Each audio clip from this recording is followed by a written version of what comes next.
was that? Did you just see me? You're not supposed to see me right at the start. Oh, it always spoils the surprise. Oh, hello there. Here we go. Yes, we are back. And yes, we are slightly late, for which I apologise.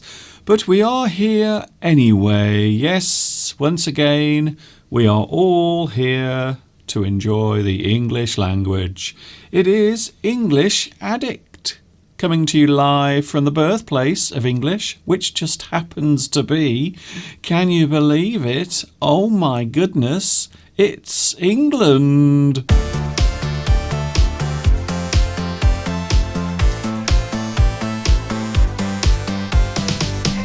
And don't let anyone tell you otherwise. Okay, I am here, definitely now. Hi everybody, this is Mr. Duncan in England. How are you today? Are you okay? I hope so. Are you happy? Well, are you happy? I hope so. Here we are then, we are all here together again. Yes, it's nice to see you here, to see you very, very nice, in fact. Live from England, it's myself and hopefully you as well, if you are there. Hello, nice to see you here today. Thank you for joining me. Thank you for giving up some of your time to spend your time with me, spending my time with you. I don't fully understand that, but there you go. So for those wondering who I am, I talk about English, I teach English, I like to chat on YouTube about all sorts of things. So here we are once again. I hope you are having a super duper day. We have made it all the way to the end of another week and we've all managed to survive. Almost. It's Sunday.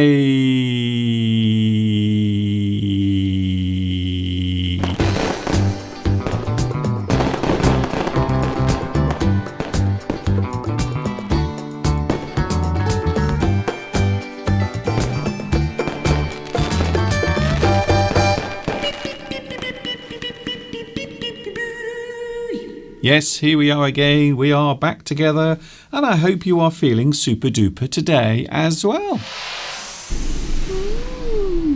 We have lots of things coming up today. We have the sentence game, of course. A lot of people like playing the sentence game. Sometimes I am criticised for making it too hard and sometimes I am criticised for making it too easy. Sometimes in this life you can't win. Whatever you do, even if you try to please everyone, quite often you end up pleasing no one. So I will try my best today. I will try to make you all happy in my own special way. First of all, once again, sorry for being late. Sometimes when I'm preparing my live stream, the time actually goes by very quickly. I don't realise just how fast time goes when I'm preparing my live stream on Sunday, especially during this month, because of course during February I'm also doing some special daily live streams as well.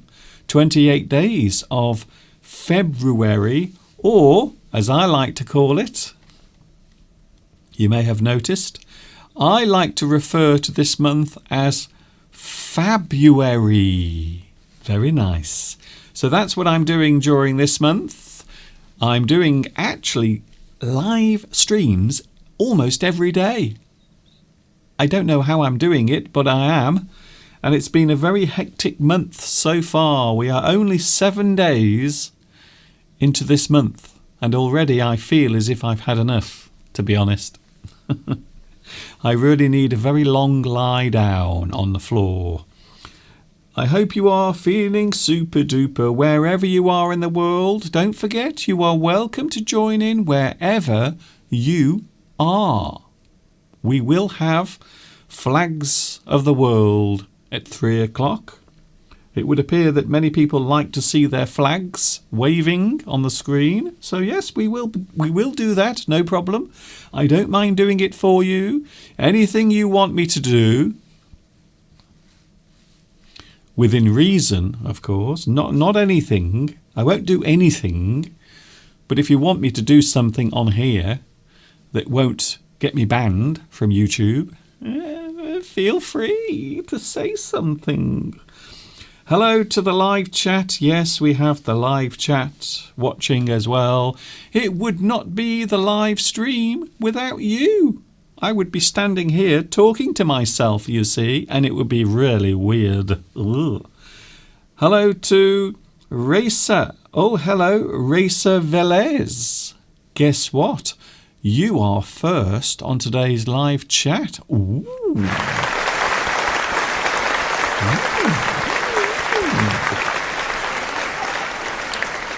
Very nice. I suppose I could also say, ooh, fancy pants.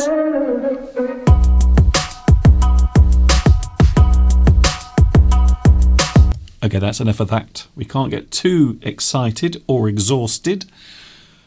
We still have another hour and 45 minutes to go, you see. We also have Mr. Steve coming today, even though he's not feeling 100%. I don't know what's happened to Mr. Steve. I have a feeling maybe he has accidentally poisoned himself with his own food. Last week, Mr. Steve cooked the most amazing meal. Would you like to have a look at what Mr. Steve made last week in our air fryer?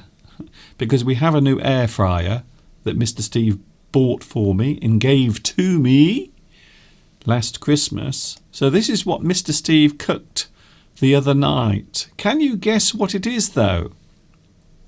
What is the meal that Mr. Steve made the other night? And I think maybe this meal has made Mr. Steve unwell. I don't know why, because I'm perfectly all right. There it is on the screen right now. So that is the meal that Mr. Steve made for me the other night. I think it was Wednesday night he made this for me. Very nice. Very nice meal. I enjoyed it, but Steve, the next morning, was complaining that his stomach wasn't feeling very good. So I don't know what happened. I was perfectly all right. So what is the meal that Mr. Steve made for me the other night? Can you see what it is? Oh, okay, we would appear to get... Yes, we have a lot of answers coming through already, very quick. I keep forgetting that there is no delay anymore. So we used to have almost 30 seconds of delay, but now, of course, it's only around 7 seconds. Thank you very much for your... for your guesses. Oh, lots of people getting it right, you see. Very nice. Very nice. Hello, Maria. Hello also, Fatima. Hello also to Belarusia. Nice to see you here as well. Yes, meatballs. Meatballs. Is what Mr. Steve made last week with some lovely lamb and also lots of herbs and spices. And I liked them, to be honest. I thought the meatballs tasted lovely. But Mr. Steve said that they made his stomach go a little bit strange. And it would appear that Steve's stomach has not been the same since. Who knows? Can I say hello to... Oh, hello, Gulaya or Gulia. Gulia World. Hello to you as well. Thanks for joining me today. We are live every Sunday, by the way. You can catch me live. However, during this month, the month of February, I am with you every day. 28 days. So not only Sunday, but also every day from Monday to Friday and Saturday as well and Sunday during the month of February. It would appear, oh yes, I think someone knows Mr. Steve's stomach very well. It would appear that Mr. Steve has a very sensitive stomach. Yes, you might be right there. I'm not sure if Steve will be pleased that I'm telling you about this, but you know I like to share everything with you. We don't like to keep secrets here on my English Addict channel. Shall we play Spot the White Van? Are you ready? So we are going to start off today by playing Spot the White Van. All you have to do is spot the white van. So as soon as you see a white van, please let me know. Here it is. So this is a live view out of the window right now, and there it is now live. And all you have to do is spot the white van. It's simple. It's easy. It's so easy. Anyone can play. All you have to do is see the white van going across the road, driving along the road in the distance. But, of course, I'm always very strict with this game. It must be a white van, nothing else. We can't have white cars. It must be a white van. Oh, I think there it was. Did you see that? Was that a white van? Did I miss that? I thought I saw a white van then. Can you please confirm that you saw a white van? Anyone else? Any more white vans? I think I just saw one go across the screen. Yes, it is a little bit misty today. However, in the east of England, they are having very heavy snow. Can you believe it? So over towards the east of England, they are now under a lot of snow. Although here, we are not having any snow. Very little snow at all. Has anyone seen another white van? I think we had one a few moments ago. We are going to wait for a few more moments to see if we can have another white van on the screen. Come on, white van, where are you? I can't wait. Of course, it is Sunday, and I would imagine that there aren't many white vans driving around on Sunday. Because during the week, the white vans are very busy, doing lots of things like delivering parcels. I will wait for a few more moments. Oh, I think that was a cyclist. That's unusual. Is that someone on a bicycle? Did you just see someone go by on a bicycle then? I thought that was a bicycle. It can't be. Maybe the cyclist is riding a penny farthing. Oh, come on. This is very disappointing. I think we've only had one van so far. It must be a white van.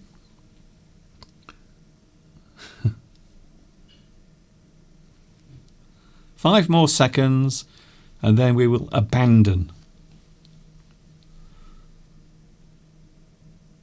No, it doesn't look like it.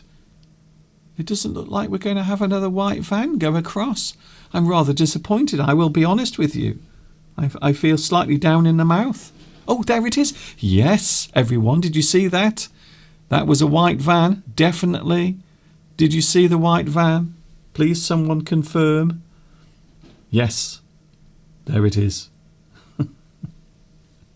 I saw a white van, everyone. Did you see the white van? Well, I did anyway. Unless, of course, I'm having some sort of illusion in my brain. Maybe. Yes, it was a white van, definitely.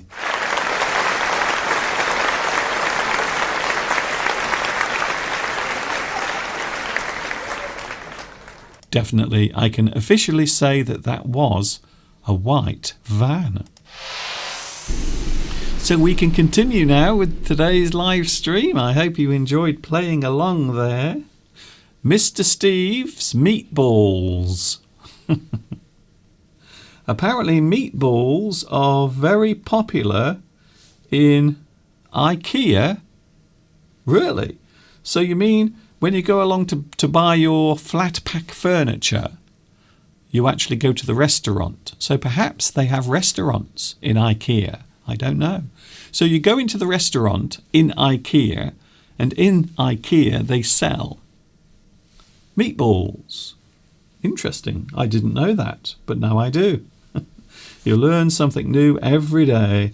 Hello, Bo Trotter. Oh, hello, Bo. Nice to see you here today.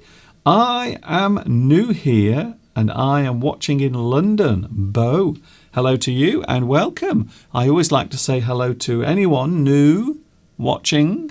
So if it is your first time, please let me know. Thank you very much. Hello, Valentina. Also, we have Norfolk. Hello, Norfolk Dashcam. Nice to see you here as well. Of course, dash cams are very popular now. A lot of people have little cameras pointing out towards the front of their vehicle, and sometimes they put them at the back as well. And they film everything that happens around them whilst they're driving along the road. So if there is an accident or someone does something that they shouldn't, you have a permanent record on your dash cam. I like it. I am in Much Wenlock in Shropshire, very close to Wales.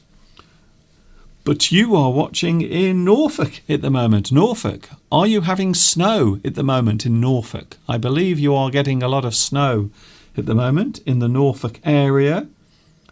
If you are driving at the moment, please drive carefully. Hello to human being. Hello to you from another human being. Hi there. How are you today?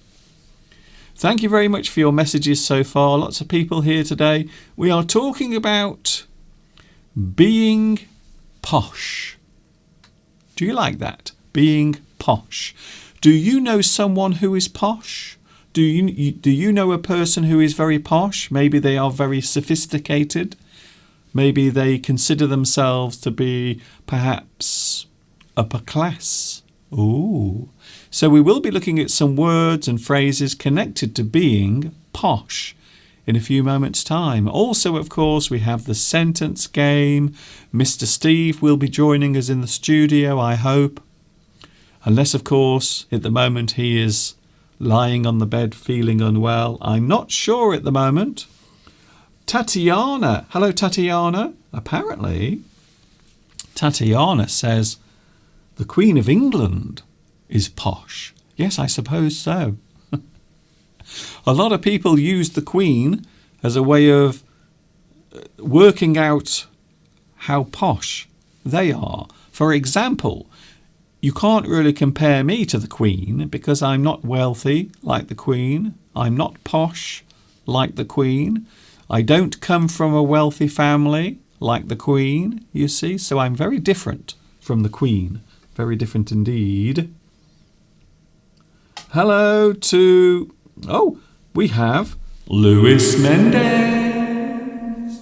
Hello, Luis. Nice to see you. How are things in France? Now, yes, we are having a lot of storms, a lot of snowstorms coming in from the east at the moment, blowing across parts of Germany, also across the Netherlands, and then right over to England. So at the moment, in the east of England, a lot of people are getting heavy snow. Although, looking out of the window at the moment, we are not having much snow here. In fact, this is the view right now outside of the windows. This is the view right now at 28 minutes past 2 on a Sunday, the 7th of February. And we are live from Much Wenlock in England, in Shropshire, a lovely, scenic part of the world. And there is the view from my studio window right now. So I can definitely confirm that we have no snow. Not a single flake of snow has fallen, unfortunately. Hello to Jake. Hello, Jake. Are you living in the south of England? Me? No, I'm in the west of England, very close to Wales. So the place that I live in is in Shropshire. A lot of people, you will be amazed how many people have never heard of Shropshire, ever. Never heard of it. It's amazing. If you go down south and if you talk about Shropshire, no one knows where it is. They say, where? Where? Is it on another planet? Actually, if you come here to Shropshire, you might think that you are on another planet, to be honest. Yes. So, how is your mum, Mr. Duncan? My mum is comfortable. And yes, it has been a very strange week. I will be honest with you, a very strange week. Edit says, I don't like the white van game. Oh, okay. Sorry about that. Whew, I don't know what to say. Hello also Hassan Olad, watching in South Africa. Hello to you. Nice to see you here as well on the live stream. Today we are live, yes. Some people like the white van game and some people don't. Hello, Soyanish. Raj Dubey says, this is a sporadic visit, Uncle Duncan. Uncle Duncan? Okay then. Why do you call me Uncle Duncan? Suryansh Raj Dubey says, this is a quick visit, Mr. Duncan, or Uncle Duncan. Uncle Duncan? Do I have a nephew out there that I know nothing about? I'm very confused by that. This is a really cool stream. I am glad I stumbled across it. I hope to meet some new YouTube friends here. Well, it's a good place to meet people, I suppose. If you are joining in on the live chat, you can find anyone anywhere in the world. So we have people now watching not only in England, but also around the world as well, all over the place. Uncle Duncan and Uncle Steve. I'm not sure about that. I don't know why. Since I started to be called Uncle Duncan, I've really felt old, to be honest. I used to feel really young until my sister's starting having children, and now I'm Uncle Duncan. I don't know why. Hello to... oh my goodness. Hello, LV Mo. Today we are going to be weirdos. Well, there's nothing new there. If you are a regular viewer of this live stream, you will know that it is always a little bit weird around here. In a few moments, we have Mr. Steve joining us on the live chat. Yes, we do have a lot of Mr. Steve fans. So Mr. Steve will be with us in a few moments from now. And yes, this week, poor Mr. Steve has had a bad stomach.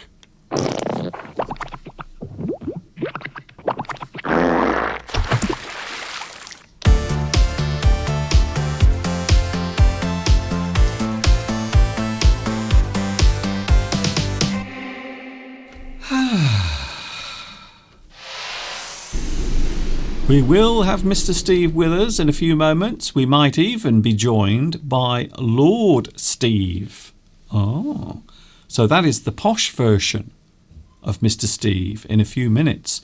But first, we are going to take a look at one of my full English lessons. Would you like to have a look at an excerpt from one of my lessons? So here we go. This is taken from Full English number 26. And yes, there are literally hundreds of English lessons on my YouTube channel. Hundreds. I'm not joking. Have a look later. Hundreds. This is one of my full English lessons. As I mentioned, it is an excerpt from Full English number 26. And then after this, hopefully, I'm keeping my fingers crossed, hopefully, Mr. Steve will be here very soon. Don't go away.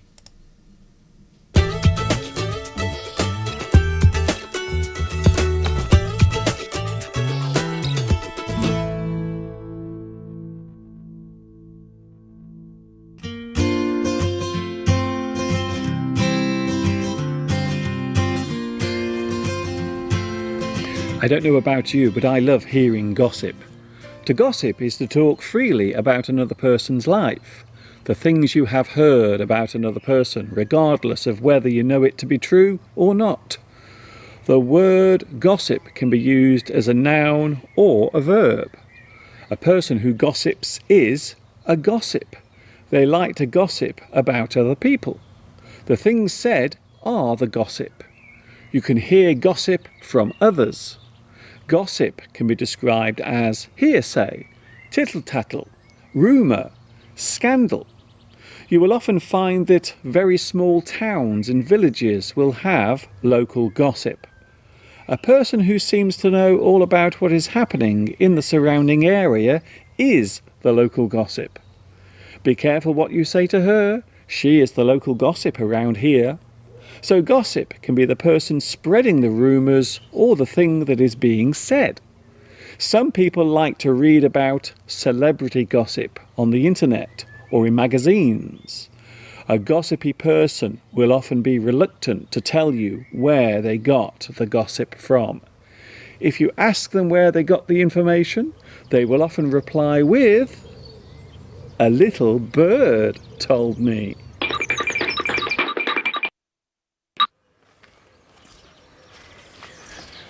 It's time now to take a look at another buzzword. A buzzword is a word or phrase that is used during a certain period of time. Today's buzzword is redact. The word redact means to conceal or hide information which may be unsuitable or sensitive. To conceal parts of printed text that is deemed private or classified is to redact. To edit a report before publication is to redact. The redacted Secret Service report was published yesterday. To censor or obscure something so it cannot be seen is to redact. The leaked memo did not reveal much due to it being heavily redacted. The person doing the redacting is the redactor. The 20-page report was redacted to just a few paragraphs. To redact is to edit, censor, cover, expurgate, suppress. To hide something so it cannot be seen is to redact.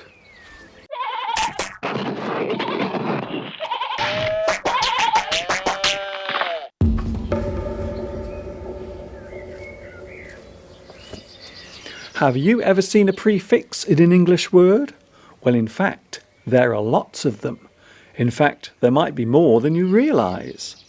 There are many occurrences of prefixes in English words that serve to dramatically change the meaning of the original word. For example, the prefix pseudo before a word denotes something as fake or artificial. For example, pseudo-science refers to a practice of science that has not been accredited or qualified. It is seen as untrue and meritless. Another good example is the prefix quasi, which defines something that appears real but is in fact the opposite. For example, quasi-political. An action appears to be stating an opinion but in fact is doing the opposite. You might say that these two examples have similar meanings. Another example of a prefix is retro. This particular prefix means to go backwards or regress. For example, retro-migration, which means return to your place of origin. Migration back to a place of origin. The prefix "un" before a word denotes an opposite meaning, such as unapologetic. There are many prefixes in the English language, some of which take the form of combining words, such as anti, auto, and omni. How many prefix words do you know?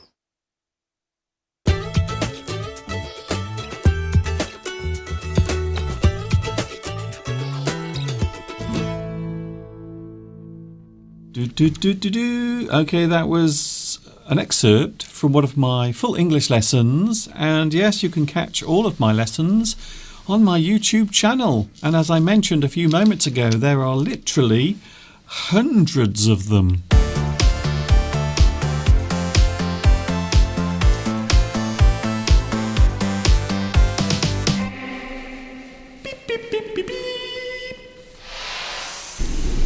We are joined now in the studio by a very special guest from his manor house just outside Much Wenlock, tending to his 150 acres of land and his 10,000 sheep, and he has named every single one of those sheep. They all have their own names. It is, ladies and gentlemen, our special guest, Lord Steve.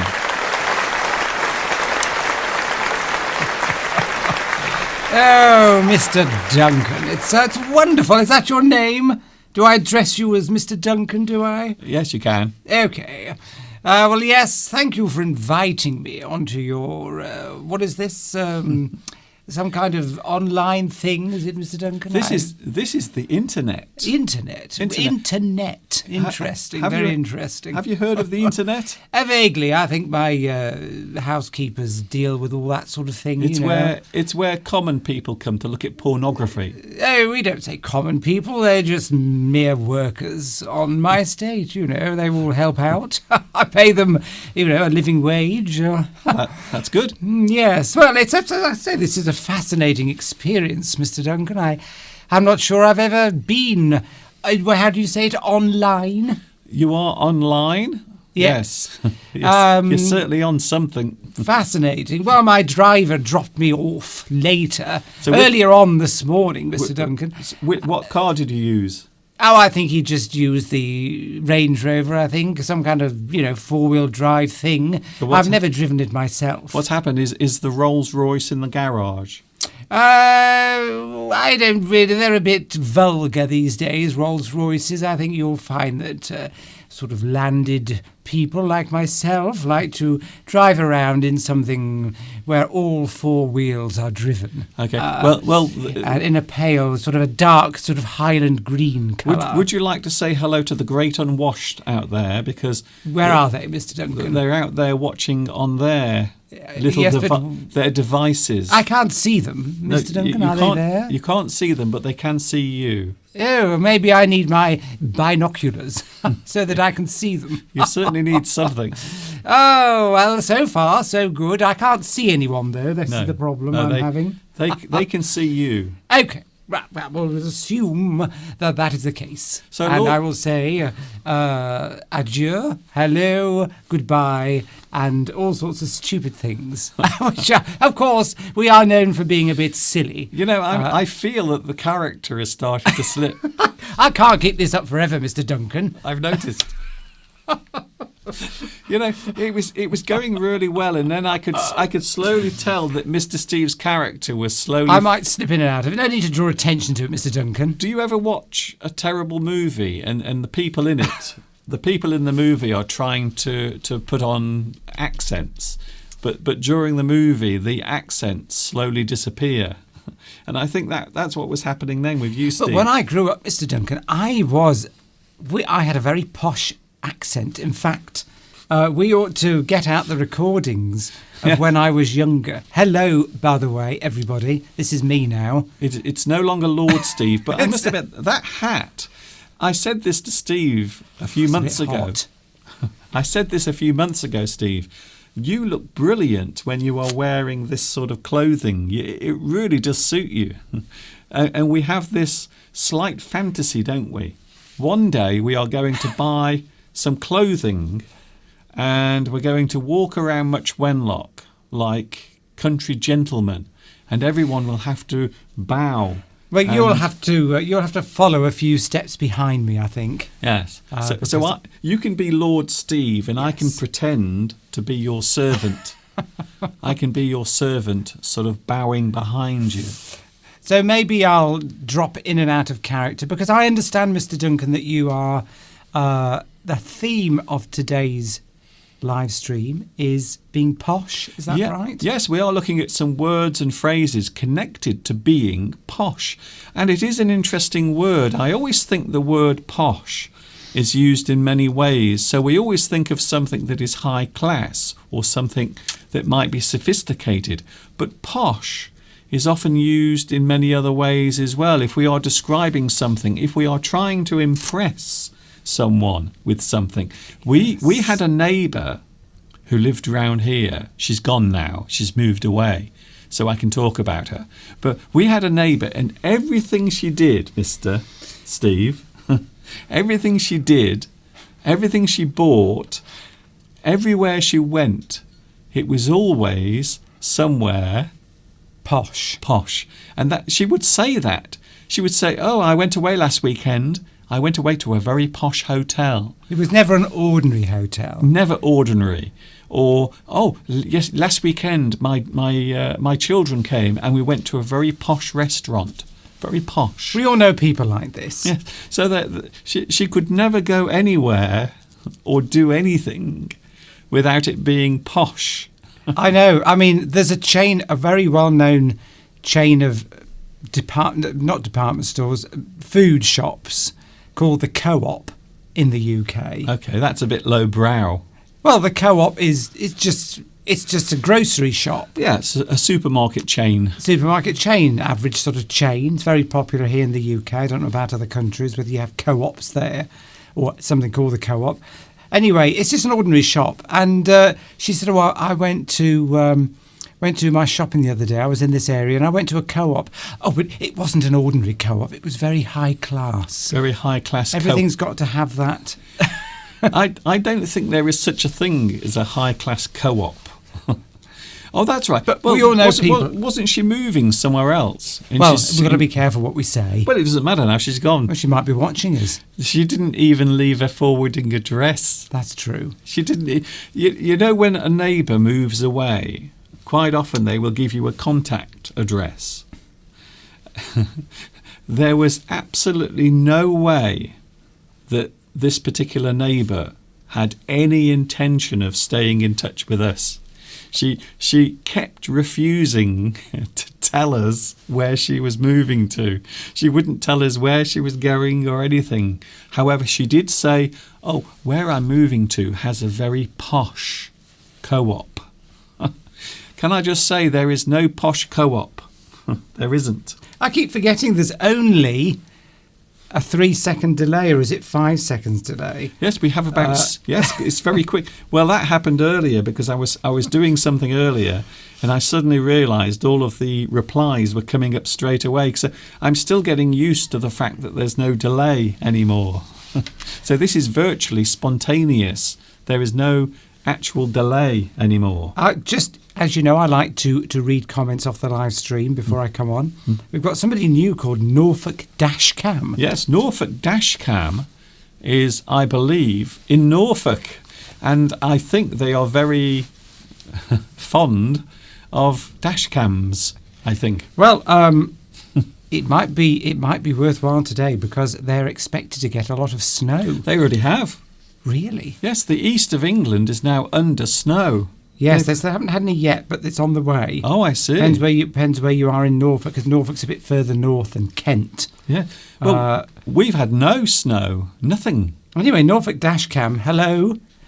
Great name, says cool stream. Glad I found it. Yes. I'm not usually speaking like in this posh voice with this hat on, by the way. Have you stopped? This is unusual. Is this still your posh voice? Well, when I was at school, because we moved, my parents came from very humble beginnings. You know, they didn't come from posh families or anything. But we moved from one part of the country to another when I was a young child.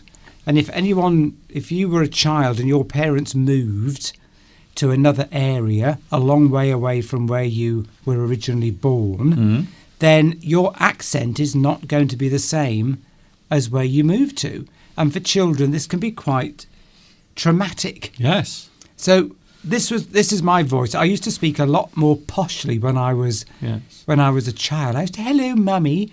Oh, mummy, is tea ready? Mother. I'm not joking. That's how I used to speak. And of course, we went to school. We moved to a very rural area in Gloucestershire. But I thought Gloucestershire was posh.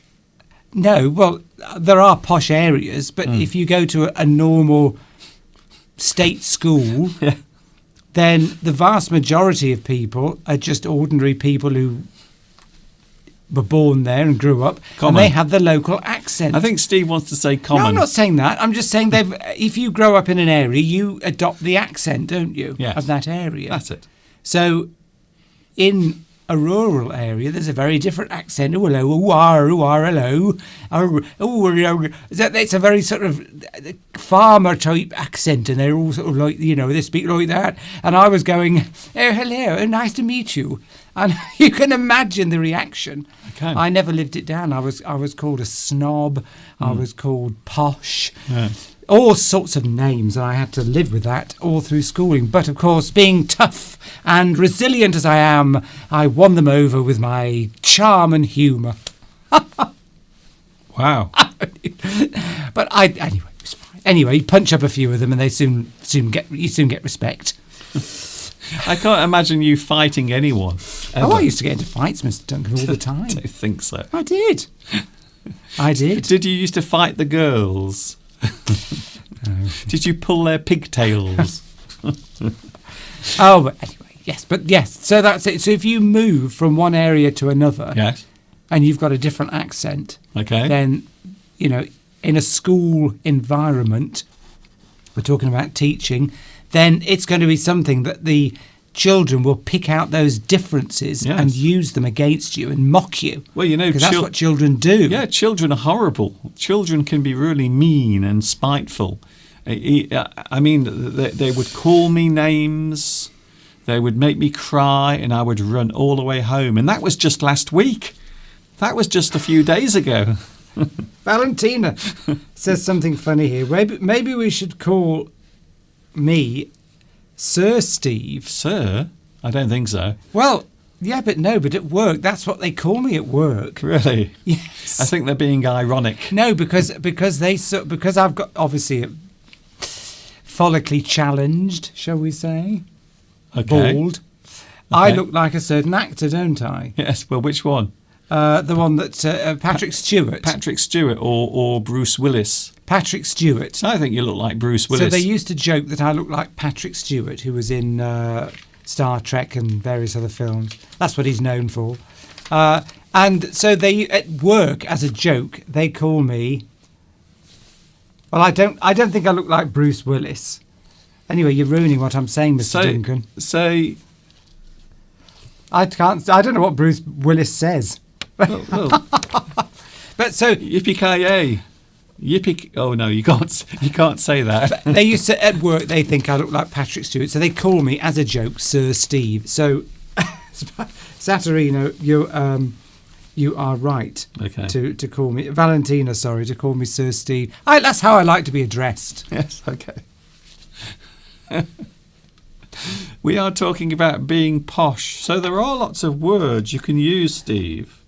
Lots of words you can use to describe a person who is posh or maybe appears posh. So can I just say, we are not judging anyone. We're not judging people or ourselves. And to be honest with you, we are like the odd couple for various reasons. One of us is. So Steve comes from a posh family.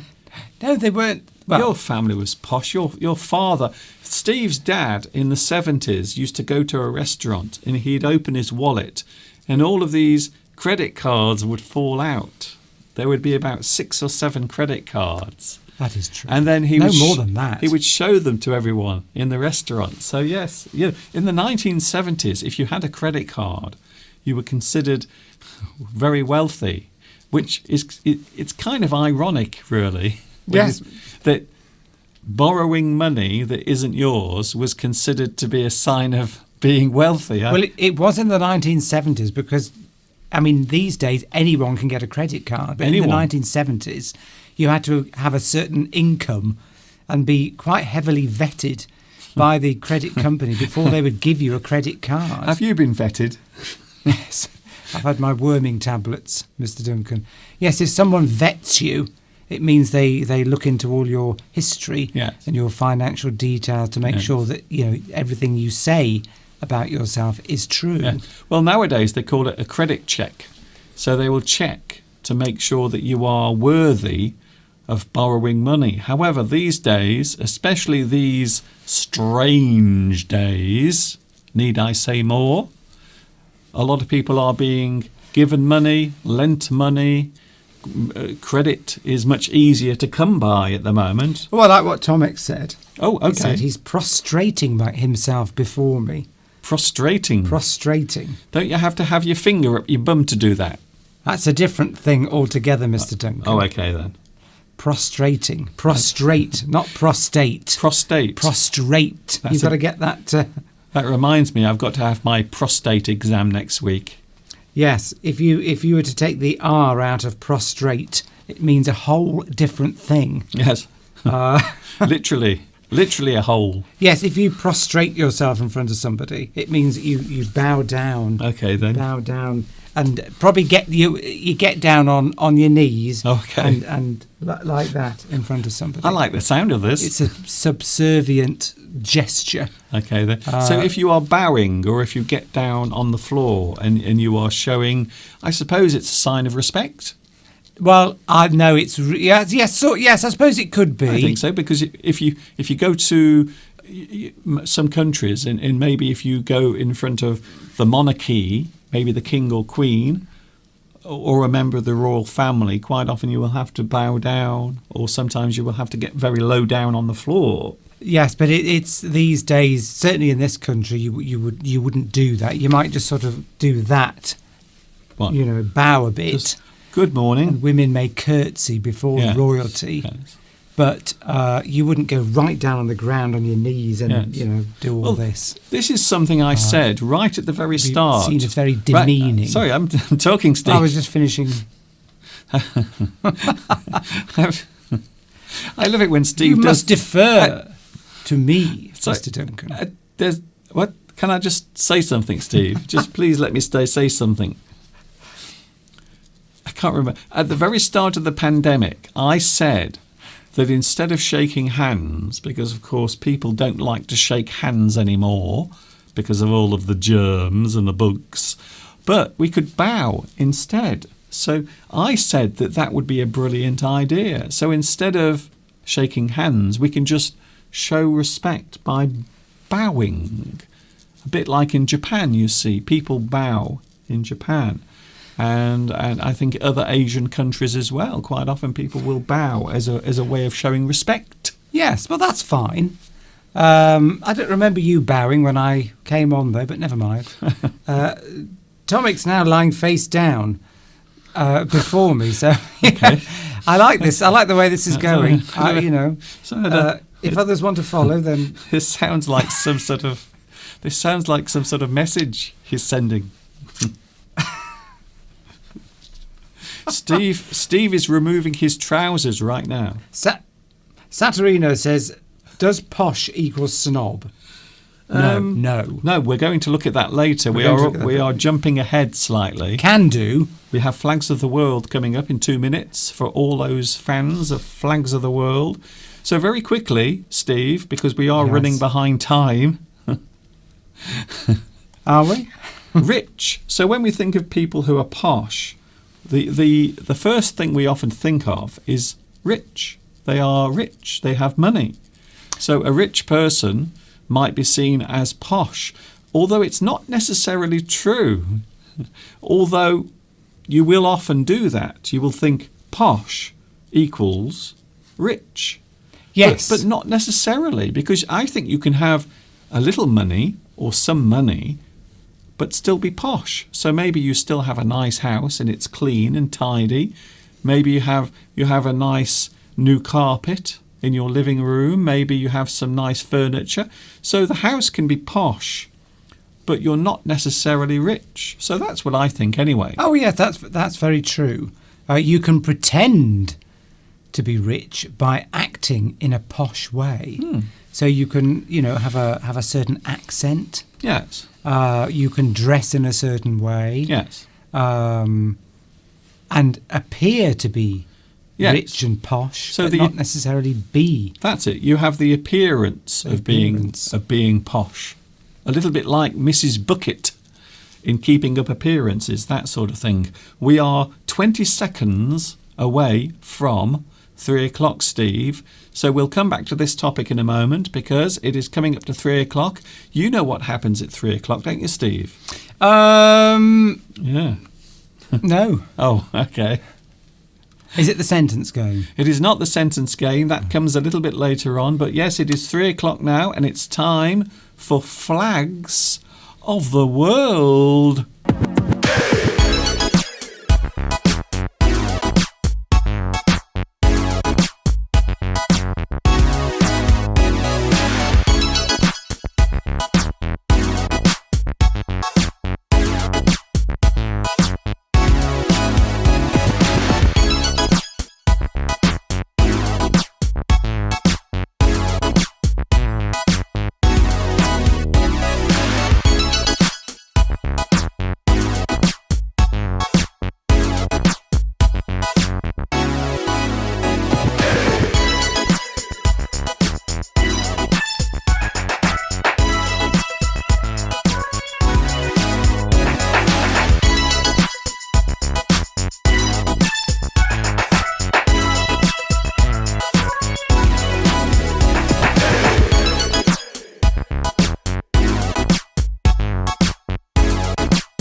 And we're back. We are back. You didn't prepare me for that. That was subtly done, Mr. Duncan. Didn't you see us fading up? No, I was thinking about something else. So what I said earlier is we are a little bit like the odd couple. So Steve comes from a wealthy family, and I don't come from a wealthy family. But your okay. Well, don't keep saying no. But in comparison, well, that's what I'm saying. In comparison, Steve, no, don't say anything when I say this. Steve comes from a wealthy family, and I come from poverty, basically. So we are like the odd couple in real life. So Steve, his father bought the house. He had a speedboat. A speedboat? Didn't he have a boat? Well, a yacht. A yacht. Okay, that's. Okay. He didn't have a speedboat. He had a yacht, which sounds even more posh. Don't like to talk ill of my father, but yet my father was the sort of person. Well, that's not right. That liked to appear to be wealthy. But I'm not going to say anything else. But no. Let's just say debt was a a word that was commonly used. You are ruining my lovely illusion as well. So Steve came from a snooty family, and I came from a common family. Well, we were definitely posh. Yes. Yes. We were definitely posh. We've already talked about that. Even though we weren't wealthy, yeah, we were definitely posh. Look at this. Whereas you were common. I mean, look at Let's this. face it. This is Steve on his first day at school. I mean, look at that. There is Mr. Steve. Yeah, that is me. Yes, that is Mr. That Steve. is me. He's off to boarding school. I think it was Eton. Or was it Harrow? Or was it Harrow? Yes. It must have been very harrowing. So well, there is Mr. Steve. Like. Oh, there is Mr. Steve. He's packed his bags. Yes. He's off. He's got his little cane. Oh. And his top hat, and he's going off to school. So that is actually Mr. Steve. How I've fallen since those days. Just to show just how snooty Mr. And this is true. Mr. Steve used to have his friends come around at the weekend and they would play croquet. It's true. I wish I was joking. They would play croquet in the garden. Whereas I was raised on a council estate. We didn't own our house. We had to rent our house from the council. Sometimes we would have to hide behind the curtains because people would knock on the door after money and we wouldn't have any. And I remember one time we had so little money we actually went inside all of the furniture, the sofa and the armchair, and we took everything to pieces trying to find money. I'm not joking. I wish I was joking about that. So I come from a poor background, and Steve comes from a wealthy background. Not wealthy. Just let me do my bit. Please let me do my bit. It's got to be accurate. So we are the real odd couple in comparison. Well, why do you keep arguing? Did your television have a coin box on the back of it, Steve? I'm not. No. No, ours did. We had to put money into our TV to make it work, and we had to put 50 pence. So if we wanted our television to work, we had to put some 50 pence pieces in the back of the TV. Yes, I mean, it's true that my parents obviously had a higher income coming in than yours, but both my parents came from very humble backgrounds. They didn't have wealthy parents or anything. No. You know, my father worked very hard and made it good for himself. So you come from new money. Yeah, well, it's not even money. They never really had very much money. Anyway, it's the illusion that I'm just creating, you see. Yes, that's it. Okay, fine. Yes, this is a live stream. By the way, Steve takes this far too seriously. Can I just say, yeah, but I want it to be accurate. It is accurate. I don't want people to get the wrong impression. That picture was not me.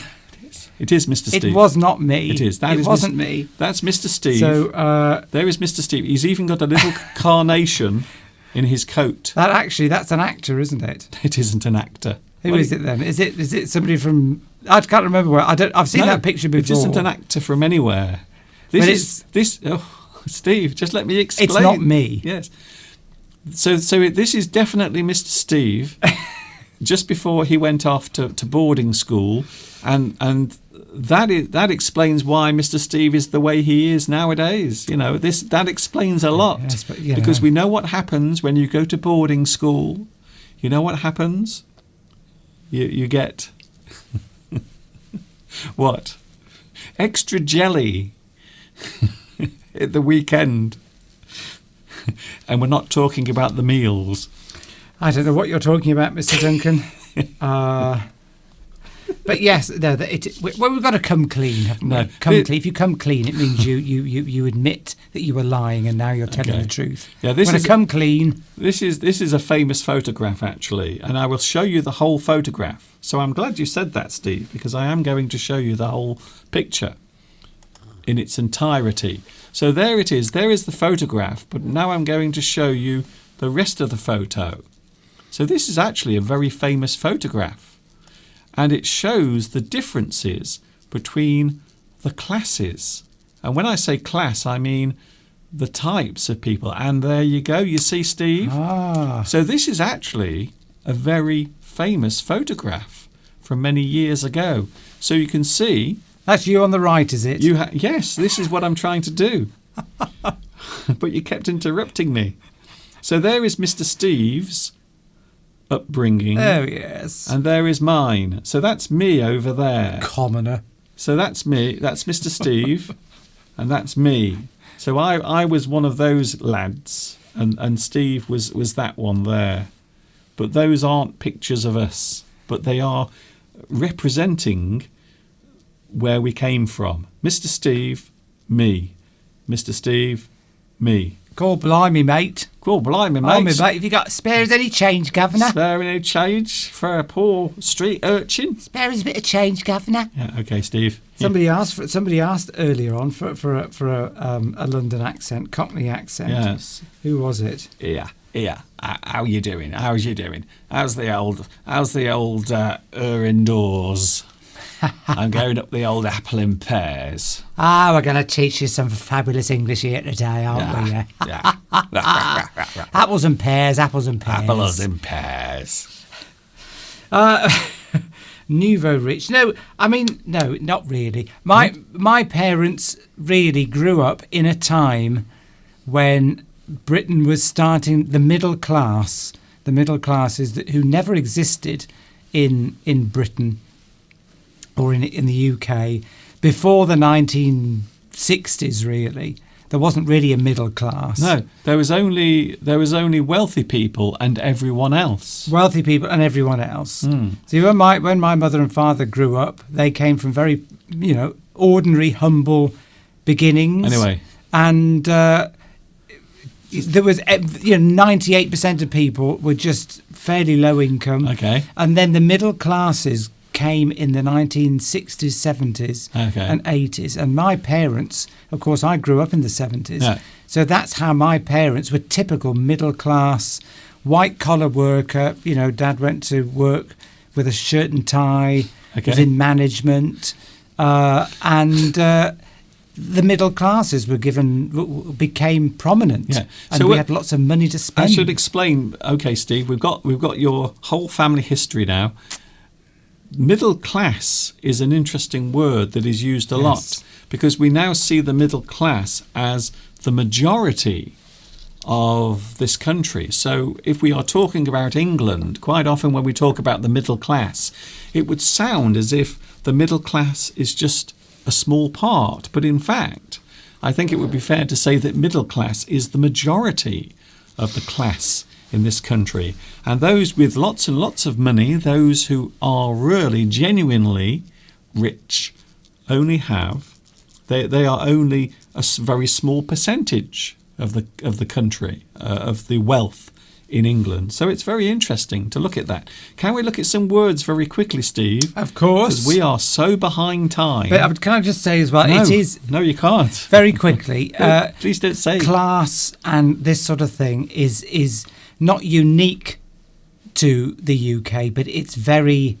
these stratas in society, lower class, middle class, upper class, it's very much a British thing. Levels. Well, levels, and in America, but it this is what people associate British people with. I think it exists everywhere. Well, I know it does to a certain extent, but I'm just saying what we're talking about today, that sort of the classes, it's typical British sort of way of life. People always associate that with. It's true. Of course they do, Mr. Duncan. I think certainly if you are seen as upper class, but also middle class maybe as well. But I think nowadays there are many classes, there are many levels in society of people who have a certain standard of living. So I don't think there is just three classes anymore. Lower class, middle class, upper class. I think there are actually lots, maybe dozens of different classes, people who all have different levels of living. So I think so. Yes, anyway, Marietta, we've got to look at the words, Steve. Come on then. For goodness sake. It's a big subject, actually. We could talk about it all day. Yes, but this morning Mr. Steve was lying on the bed moaning and groaning because of his tummy. Oh, yes. So last week it was constipation. This week it's stomachache. Yes. Can't seem to get a break. There is always a medical emergency with Mr. Steve. Thanks again for sharing all my medical problems with millions of people. Millions, I wish it was. Here we go, another one, Steve. So here's another interesting word, something that's classy. Yes. Again, it doesn't necessarily mean posh, but something classy. Maybe it would appear to be sophisticated, a classy restaurant. So just because the tables look nice and they have candles on every table and the menus come with that little piece of... It always has a little thing coming out the back of it that hangs down, a little tassel. So just because the menu has a little tassel hanging out the back, it doesn't mean that it's necessarily high class. It just looks classy. It is classy. So yes, class is associated with something you respect. Yes. A classy person is somebody who they present themselves in a way that is very self-effacing. They're not overly showy. They're not overly showing off. They're not nasty to people. They're just nice people who behave well towards other people. Okay, Steve. That's a classy person. Okay, moving on. Refined. We've got to get through these, Steve. We can't put the words up. We can't give lectures for every word. Refined. Again, a person. Now, when we talk about being refined, we often talk about the way a person behaves. So this word actually refers more to a person's behaviour. Refined. Like, for example, Lord Steve earlier, you see. So when Lord Steve appeared, he appeared refined. Yes. A person who loves the fine things in life, maybe art, music, fine wine. You see, they are refined because of their manner or their taste in certain things. They'd never swear. They'd never do something that made them look bad in society. Refined person talks very well, very precisely, and ignores things that are unimportant and trivial and don't have any. We would ignore someone, for example, who was being nasty to them. Yes. Would just resist that. Okay, that's it. We've got to move on, Steve. Steve, only 20 seconds per word. God, Palmyra's got... I'll come to that later. Polished, a person who is polished. So again, this can also refer to a person who has changed their way. So you might describe a person who is polished as a person who has changed their manner or maybe the way they dress. So polished can be refined or something that has been changed to appear better or of better quality. So polished. If you were a polished English teacher, yes, it would mean that you were very good at what you did. You'd had lots and lots of practice. Yes, and training and training. Expertise. You are polished. Yes. Here's a good one, Steve. I'm not sure if this applies to us. Cultured. Well, it certainly applies to me. Cultured. A person who is cultured. Yes. If you are cultured, it means, again, you like the fine things in life. Maybe you like listening to classical music, or maybe you like going to the theatre. The opera. Or maybe you like to watch the ballet. You appreciate the higher accomplishments of human behaviour and activity. You like art, ballet, opera. You appreciate that. So you don't listen to Jay-Z or Justin Bieber. Common. You listen to Rachmaninoff and a little bit of Brahms or a little bit of Mozart or maybe a little bit of Elgar. Ooh, especially if you live here. We do like the Elgar in the UK. An educated person might also seem posh, especially in the way they present themselves with what they know, their knowledge. You might describe a person as educated. So it is strange, once again, how we put these things on different levels. So we often think an educated person must also be sophisticated and maybe they come from a wealthy family. But that, again, isn't always necessarily true. So it is strange. A lot of these words are actually used, but they don't necessarily, they're not used necessarily accurately, or they don't paint an accurate picture. I think so. Oh, here's a good one. Now, some people say that I am like this. I am a little bit chic. Chic. Do they? Ooh, yes. Sophisticated, fashionable. Ooh, fancy pants. We haven't had a fancy pants today. Shall we have a fancy pants? Ooh, fancy pants. Come on, Steve. Join in. Don't expect me to join into that, do you, Mr. Duncan? It's a bit below me, I would say. Fancy pants. Fancy pants. If you say something's below you, someone would accuse you of being a real snob. Yes. Wouldn't they? Hiroko is going. Good night, Hiroko. I know it's very late in Japan. Very late there. Hiroko is going. Another one. So we had chic. Yes, a person who is sophisticated, maybe in their taste or in clothing, the things that they like to wear. Sophisticated, you see? A sophisticated person is a person who is knowledgeable, educated. Maybe they like the finer things in life. We know a few people who are sophisticated. We have some friends, and they are really, really wealthy. They are loaded. Well, yes, as your mum would say. But I wouldn't say they were sophisticated. No, well, that's what I'm about to say, you see. Okay. You see. So just because, but they are quite down-to-earth people, especially the man that we know. We're not going to say their names because I think they would be very embarrassed. But they are wealthy, but they're quite down-to-earth people. However, they do have some sophisticated tastes. For example, wine. They love their wine, don't they? So they buy wine, and it's not £5 a bottle. It's sort of £50. There's the sign of a posh person. Yes.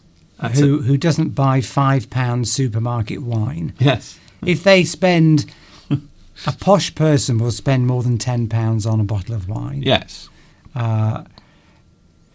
So, yeah, if you go to somebody's house and they've just got £5 bottle of wine from the local supermarket, they're not posh. Now, we're not judging people here. No, well, this isn't about judging. We're just explaining words. So a sophisticated person has the appearance of liking the fine things in life. But fine dining. Yes, that's it.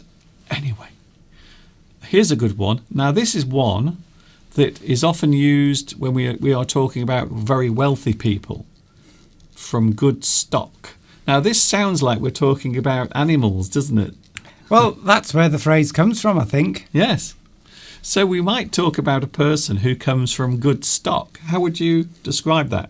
That means that, well, if you're talking about animals, for example, cows or horses, for example, good stock means that the parents of the children are genetically have very good genes. Yes. So they might have very good genes for intelligence or looks. And so that when those two parents... So, I mean, that's why there used to be lots of arranged marriages in the past, because parents would like to pick, if their son or daughter was, say, very beautiful or very intelligent, they would want to pick somebody from another family who had similar qualities, so that the good stock is the good stock of genes at the gene pool from those two people coming together. And the chances are you will then get very good children, intelligent children, beautiful children. And you do see that. You definitely do see that in families. So when we talk about the aristocracy are those that in the past, of course, used to own most of the land in this country. So when we talk about the aristocrats, we are talking about people who have lots of money, lots of land, and quite often they want to keep their families. It's very hard to talk about this without sounding awful, but they don't want their blood to be tainted by anything that might not be as good as them, you see. So it's all about the bloodline. We often talk about the bloodline. It means the quality of that person, and it's awful, really. I mean, I don't like even talking about this. I feel slightly awkward talking about this, but happens. That's what you would do if you wanted to breed the best racehorse. Yes, that's what you would do, or the best cows, or the whatever. Yeah, you would pick the animals that looked the fittest and healthiest, and that, of course, health would have come into it a lot. Yeah. I mean, if we're going back 100 or 200 years, you would want to be married to somebody who came from a family that were strong genetically to resist disease. That would be quite important. And of course, it's a natural thing. We don't do it so much now. We don't think about it so much these days. But of course, you would be thinking about that a lot 200 years ago, before modern medicine and things like that. You'd want to marry somebody who looked healthy, yes, and wasn't sick. But there was always their family looked good. But there was always that slight feeling of superiority. So you wanted to keep the blood pure. I mean, these are horrible words. I hate saying these things, but you're straying into. No, but this is it. I mean, this is why in the past often royalty would marry into other royal families, not necessarily here in this country. So there are many occurrences where the royal family would marry other members of royal families from other countries, and it happened a lot here during we're going back to a couple of 100 years, 300 years. It happened quite a lot. Sometimes the marriages were arranged when the intended people were only children, and that's how it happened. Sometimes it was almost like a fair exchange to keep everything pure, so it wouldn't be tainted. It's very strange, but the only problem is sometimes the health problems could come from those things, especially if you had bad genes in both families. So you could actually end up having a worse effect. So you end up marrying your cousins. Yes, and it did happen. Doesn't have a good. Yes, you see, if you marry result. in your. Yes, it would. It would. They used to marry in their own families, and it doesn't turn out very well. A couple of more. An upper class person is their behaviour. A person who seems upper class, like Lord Steve today, at the start of Mr. Steve when he first came on. So you usually have your nose in the air. Plummy sort of accent, hello. That sort of thing. Hello. Sounds like you've got a plum stuck in the back of your throat. Hello there. Hello. You do it better. Well, of course, that's how I grew up with my father and mother. That's how they talked all the time, Jimmy from Hong Kong says, "Hi, old sport." Oh, hello.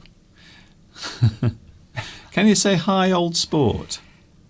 Hi, old sport. Well, I wouldn't say hi. I'd say hello. Okay. Hi is a bit common, really. Say it then. Hi, old sport. But you said hello. Hello, old sport. Hello. I can't do it, you see. The thing is,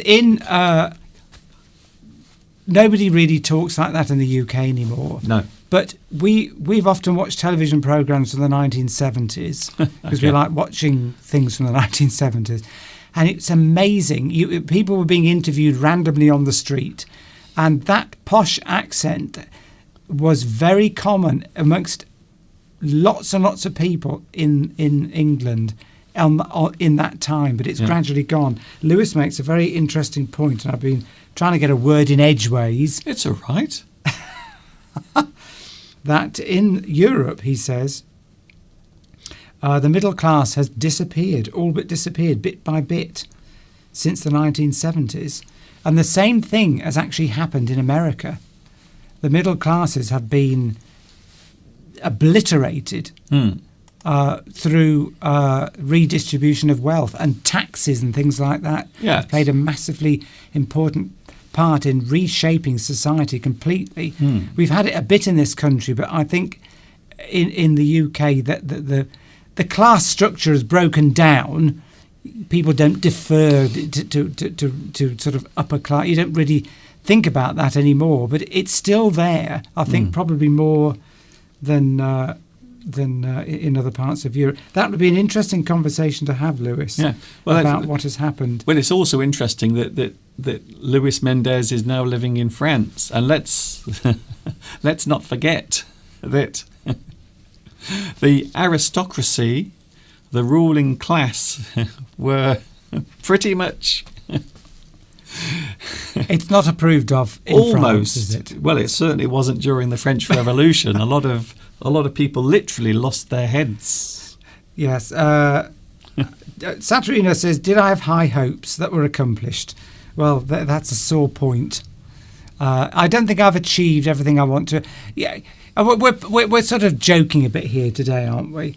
What Palmyra is saying is that, have I underachieved because of meeting Mr. Duncan?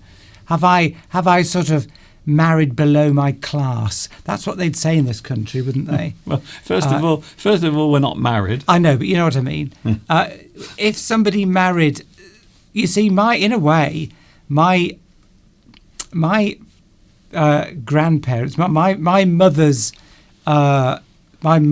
parents, even though they both are my father's.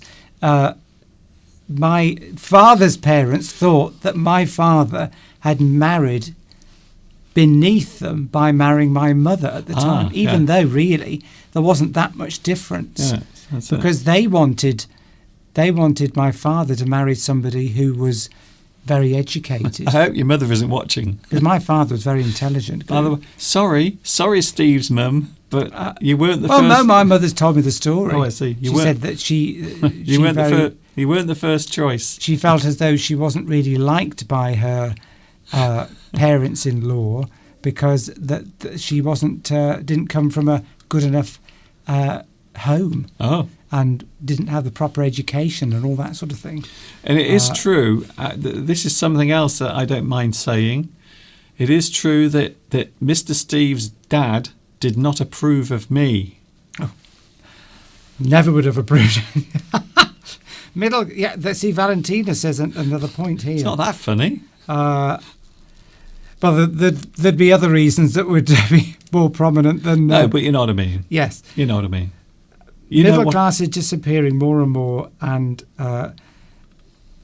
these times in particular have weakened the middle class, and the gap between the wealthy and the poor is becoming wider. Yes, I mean this is often debated now, that we are returning to sort of the feudal times almost, when there was no middle class, there was only rich and poor. Yes. I mean, let's face it, the middle classes are disappearing, but they're not going towards the rich end, they're going towards the poor end. Yes. Well, I think poverty is something that's always there, but as the middle class grows and then shrinks, I think poverty also grows and shrinks. So as the middle class becomes narrow, the poorer class it increases, you see. So I come from a poor background. My parents didn't have any money. And my mum had to work, and she had a lot of difficulties in her life. She was disabled, and my mum still had to work. She had no choice, because she had 3 hungry mouths to feed, including mine. And can I just say, my mouth is a very hungry mouth indeed. Mr. Steve, did girls get the same education as boys when your mum was at school? Well, the opportunities weren't there. No. For women. My mother grew up in the 1930s and 1940s.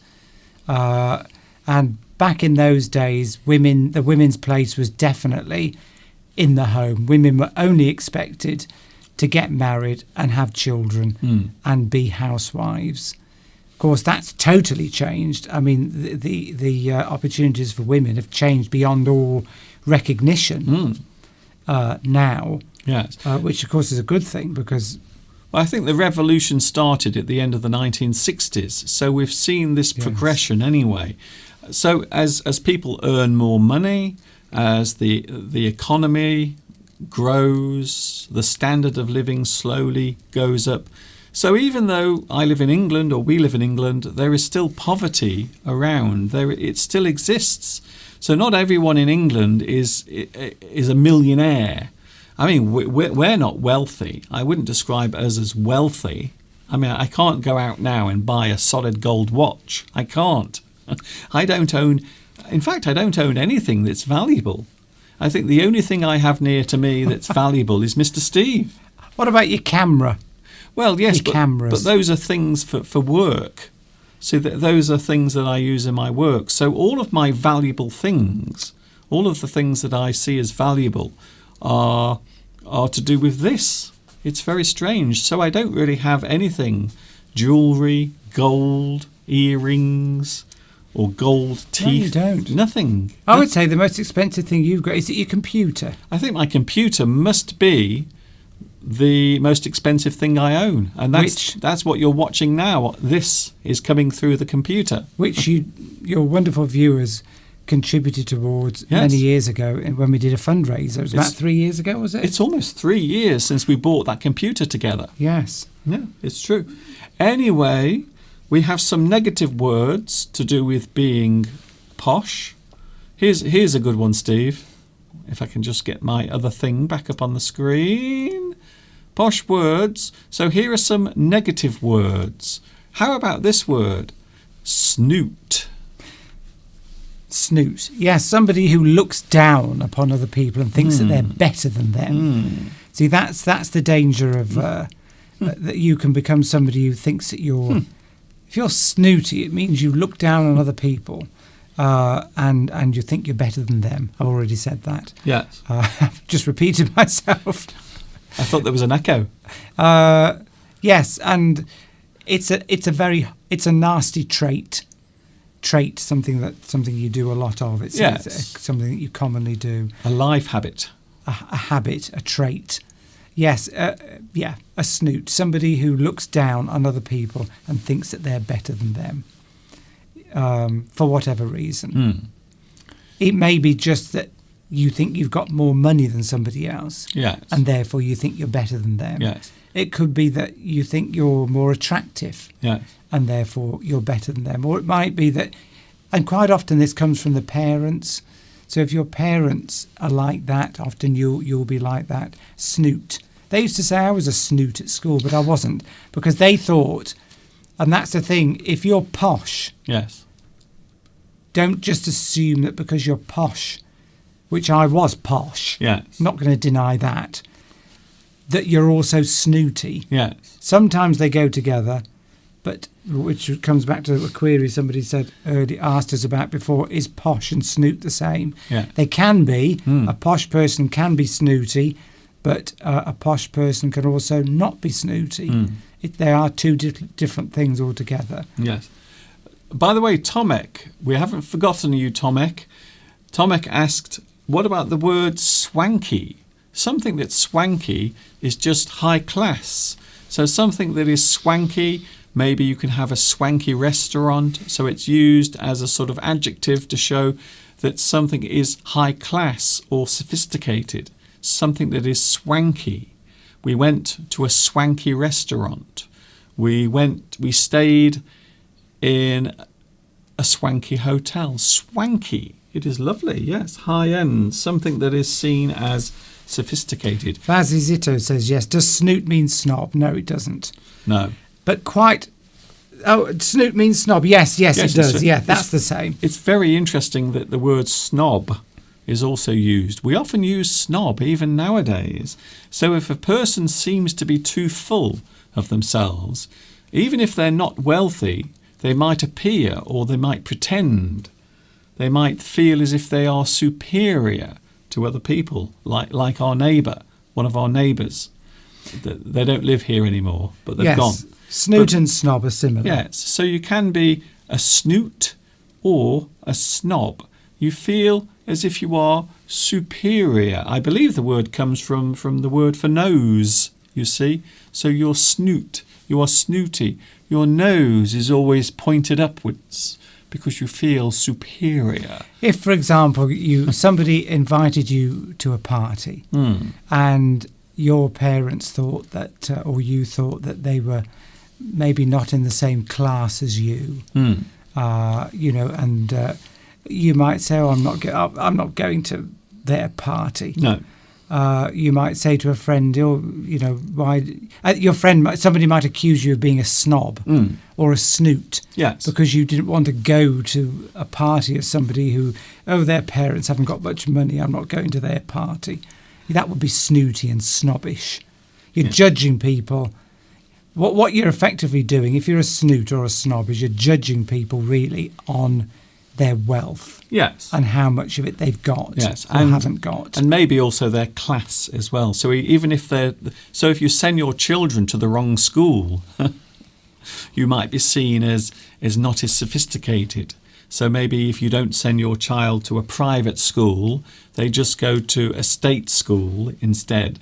You might look down on them. But yes, there are people like that around. I think it's fair to say that there are people who do like to look down on other people. People that are posh, people that feel superior to other people. If they have money, or even if they don't have much money, they can still have that character of looking down on other people. So it's an interesting subject. Yes, interestingly enough, going back to Lewis's point, and somebody else about the middle classes, the current new government in America apparently are going to try and restore the middle classes because because they think it's very important for the economy and just for society in general. They want to move people from the poverty end back into some kind of wealth or a better standard of living in order to, because potentially if that gap keeps widening, then there's going to be a revolution at some point. So you can't keep widening the gaps between the rich and the poor. At some point there'll be a revolution. Probably best to keep that to ourselves. Well, that's what happens in all societies after January the 6th. What's happening on January the 6th? No, what happened? They stormed the Capitol building in the USA. Oh yes, but that was a different reason. Yes, but I'm just saying we don't want to sort of start talking about that because it's still a little sensitive. Yes, of course. Yes, and of course. Anyway, let's not get into politics. No. Well, I wasn't really talking about politics anyway. I was talking about just class. So class isn't really politics. What is contained within the heads of a human being isn't necessarily to do with class. So that thoughts and opinions are not necessarily the same thing. So your outward appearance or your outward character can often define you. People think that I'm posh. Some people think that I come from a wealthy family. As I said earlier, I don't come from a wealthy family at all. My family were very far from wealthy. Maria points out says that she still has she has students that still can't buy books. Of course, when I grew up, I don't know if it's the same now. I think funding for schools has dropped because we could always get books and pencils and anything you wanted when I grew up. The school would supply everything. Yes. So when I was at school, even my school, not Steve's posh school, but my school, we would have everything supplied. Books, textbooks, exercise books, writing books, pens, pencils. So everything would be supplied by the school. Nowadays, even here in the UK, and certainly here in England, people now have to pay for their own things. So they have to buy their child's exercise books. They have to buy their children's pens and pencils and everything. Well, even school meals. It's amazing. Which when we grew up, all school meals were free. Everybody got free school meals, but that's not the case now. Yes. And when I first used to get free milk, you used to go to school, you got a bottle of milk and used to drink it. I don't know when you used to drink it. But it wasn't a big bottle, by the way. But you would get milk. A little tiny bottle of milk we used to have every day. They took that away. And of course, during this lockdown pandemic, we've seen families who were used to sending their children to school where they'd get, because some families, with lower income families, would have got their school meals for free and they weren't getting them. And there's been a big campaign for for people staying at home now because all the schools have been shut. Yeah. For them still to get the free school meals. Yeah. I think being a big campaign. The original argument was during the school holidays. So during the 6-week holiday that schools close for 6 weeks normally in a normal year, but if you had free school meals, then you wouldn't get those meals during the school holiday. But now the government have changed their mind after a lot of pressure, and they are still doing it. Of course, class in this country is very... the reason it's so prominent and talked about a lot is because we've got a royal family. And that makes that... Obviously, if you've still got a royal family, you're likely to still have classes in society. And Valor asks, will the UK become a republic? I would say that's highly unlikely. Very unlikely. That will ever happen. I mean, even in Australia, which is a Commonwealth country, not so long ago they voted to keep the Queen. Yes. And that's not even the UK. Yes. So I would say every now and then we haven't seen anything for years about trying to form a republic there are people that would love that, of course. Can I just say, in my lifetime, it's never going to happen. In my lifetime, I've never known it.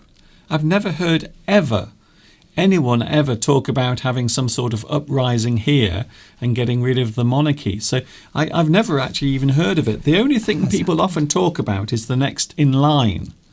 So a lot of the debate, quite often, is about who should take over. So this is one thing a lot of people are talking about at the moment here in the UK, is who will take over when the Queen, and she will, sadly, it's a matter of fact that the Queen will die and then someone will have to take her place. Some people say Prince Charles, but he's not very popular.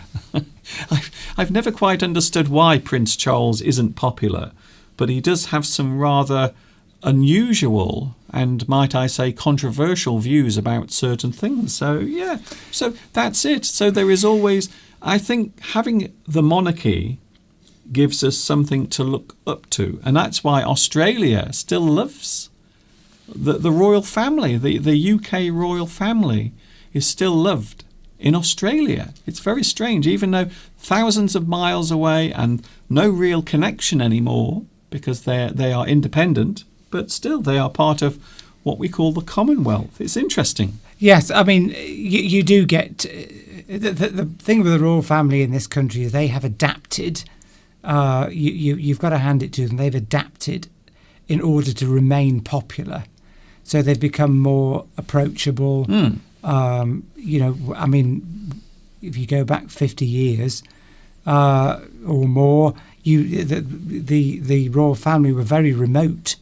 They didn't really had very little contact with the public. Well, Queen Victoria was famous for really not liking the public very much at all. So, and the interesting thing about Victoria, she was the first queen to actually start publicising herself. So after her husband died, she did actually disappear from public life for many years and then came back into the public eye. But then, because of the revolution of photography, Queen Victoria began to be seen everywhere. You could even buy picture albums with Queen Victoria inside. And she was the first monarch to actually be photographed a lot. In fact, some people believe that she is the most photographed person, or one of them, in the world ever. Yes, the reason we've still got a royal family is they've been very, very clever in adapting themselves to remain popular.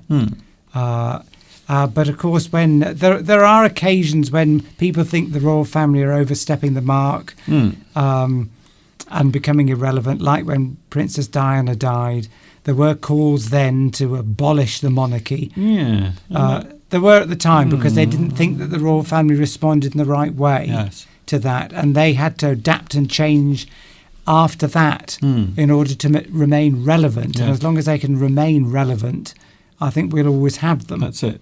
See, from my point of view, I think that... Yes, Lewis. It made him exactly the same point as I just said. I won't talk then. No, I'm just saying Lewis said that said the same thing. There were problems for the monarchy because they were seen as being a bit irrelevant. Yes, they had to change their ways. I think the pressure was more to change their attitude rather than to go all together. Because it will never happen. In this country, we will never lose the monarchy. It's never going to happen. So we just live with it now. We just go along with it.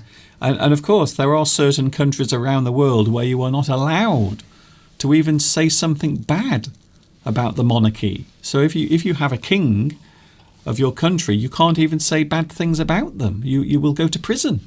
So at least we have that freedom here. If this was 300 years ago, Steve, I would probably have my head chopped off now. But yes, Marietta says in Spain there's always a lot of debate about the monarchy there. But of course, that's a whole subject on its own. Yes. We have the sentence game, Steve. But don't worry, because I was late. It's 10-2. We have 20 minutes still because I was late. I was about 10 minutes late starting, so we still actually have 20 minutes. Can you believe? Development.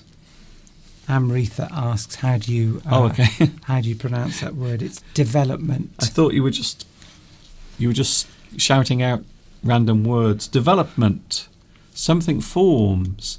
Something grows. We talk about something developing. I only asked, how do you pronounce it? Development. That's nice. That's good. Well, I try my best. I try. At least I try. Here we go then. Shall we play the sentence? Jean Francoise says Cromwell abolished the monarchy. Yes. But then they came back.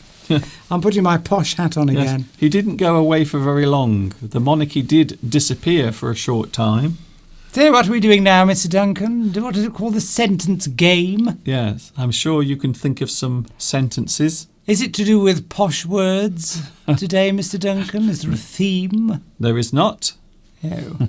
So that answers that question. So here we go, ladies and gentlemen, boys and girls. Let us play the sentence game for the final 20 minutes of today's live stream.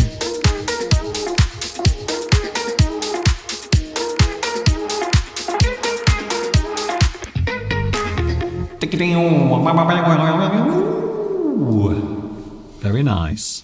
Yes, it is the sentence game, boys and girls. You know how to play the sentence game. We will show you a sentence. There will be some words missing. I will give you some clues. All you have to do is tell me what the missing words are, please. So I will put... I can't find my things today. There it is. The sentence game, random words. So for the past 2 weeks we've had positive words. Today we are going random words. So here comes the first sentence game. We will try to do these very quickly today, and especially now we don't have the delay. So Steve, keep your eye on the live chat. Keep my... Oh, excuse me. Eyes peeled. Did you just burp?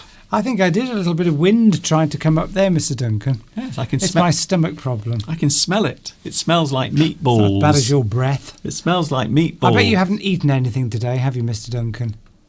Okay, what's that got to do with anything? Well, it's got a lot to do with your breath. Okay, don't worry. Because if you don't eat anything, you get bad breath. Oh, shut up. You start giving off ketones, burning the fat off and giving off ketones, which smells. Okay, then.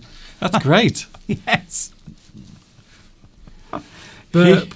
Yes, burp. There's that. Martino. Yes, burp. I just came from nowhere. Here is today's first sentence game. Oh, there is a little rhyme, isn't there?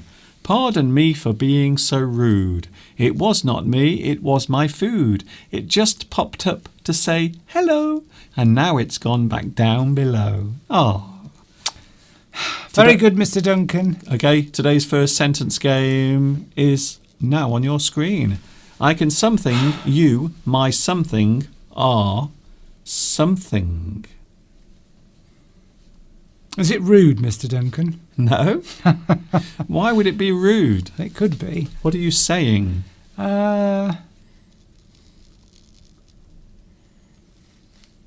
Right. So, of course, I've got to keep...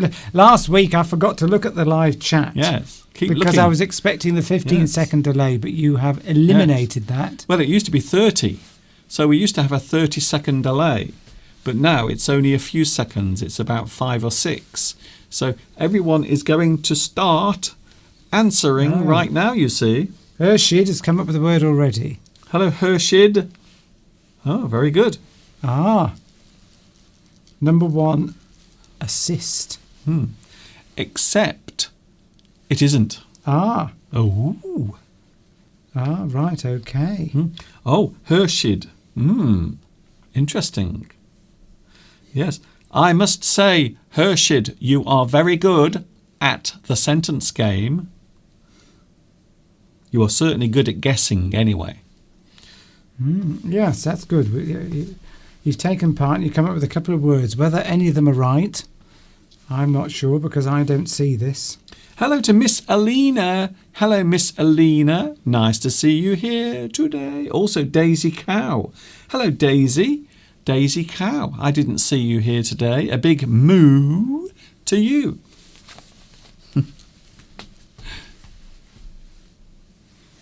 Yes, Tomic, it is bad manners to burp in public, but I didn't do it deliberately. Yes. See, I'm not very posh. A posh person wouldn't burp. No. They would have to leave the restaurant in shame. Yeah, they would. They would have to go out. They would have to leave. And they would never be seen again in public.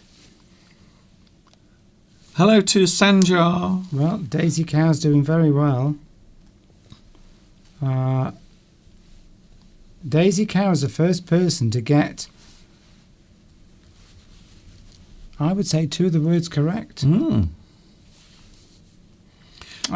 It's always worth remembering that Steve also doesn't know what the answers are. No, I don't. I never tell Steve what the answers are. Well, you never tell me anything. No. I don't know. When I come on the live stream, I don't know what Mr. Duncan's prepared. Well, I knew he'd prepared to do a thing about being posh. Yes. But that's all I knew. But usually I come and I don't know anything. Because I want it all to be fresh. I want everything to be fresh, you see.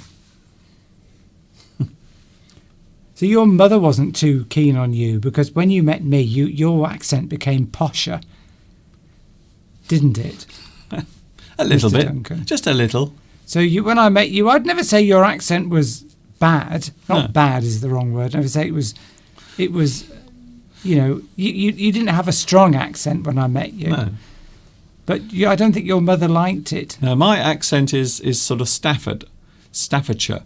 So, and one of the basic ways of expressing the difference is I take a bath. So I have a bath. Mr. Steve has a bath. You see? So I say bath. Steve says bath. And so that is one of the big differences. So in Stafford, or certainly around Staffordshire, not very far away from here, there are certain ways of identifying the Stafford accent, or certainly the Staffordshire accent.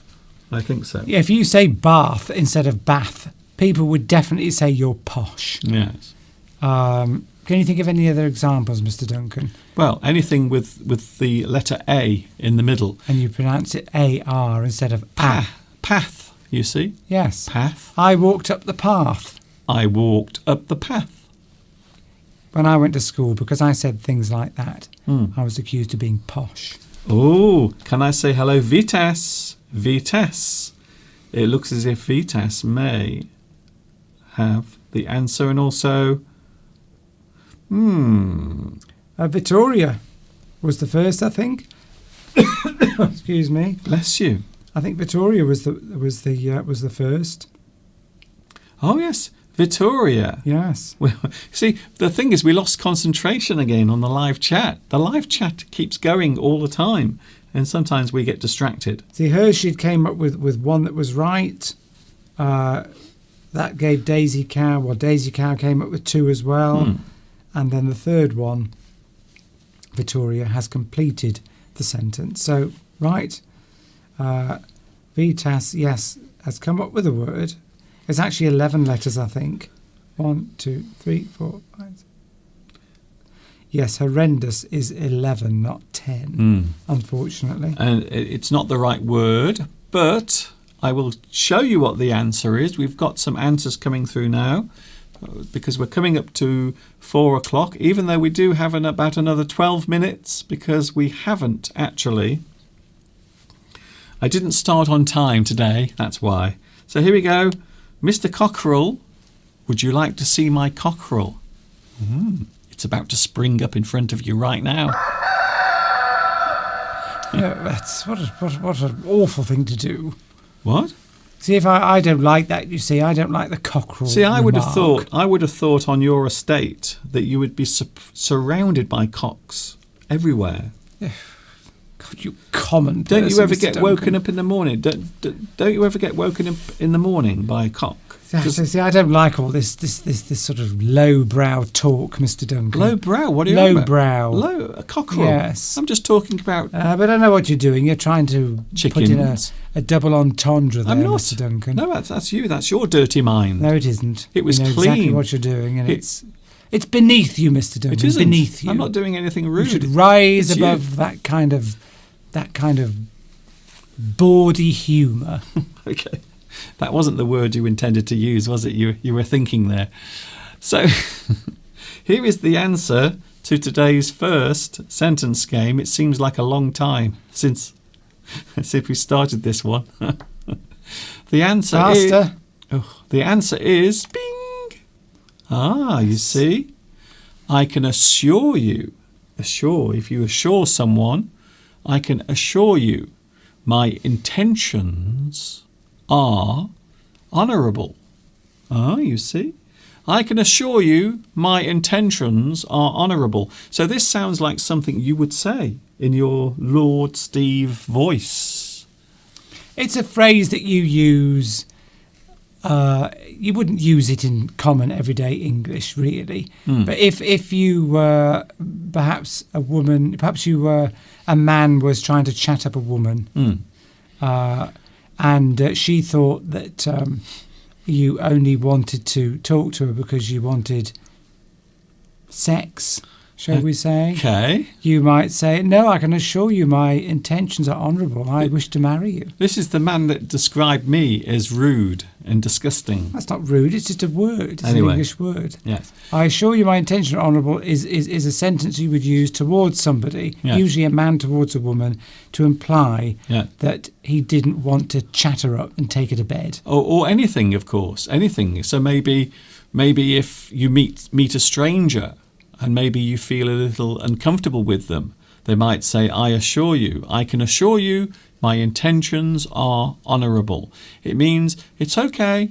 I don't mean any harm. I'm quite an innocent person. Usually sort of said a bit tongue-in-cheek, isn't it? A bit of, really. I mean, it's not a phrase that's commonly used. You normally say it to reassure someone. Yes, that you're not trying to get them into bed. No, or anything, or do anything bad to them. Mainly that's where it's mainly used, isn't it? Yes, okay, Steve. I would say.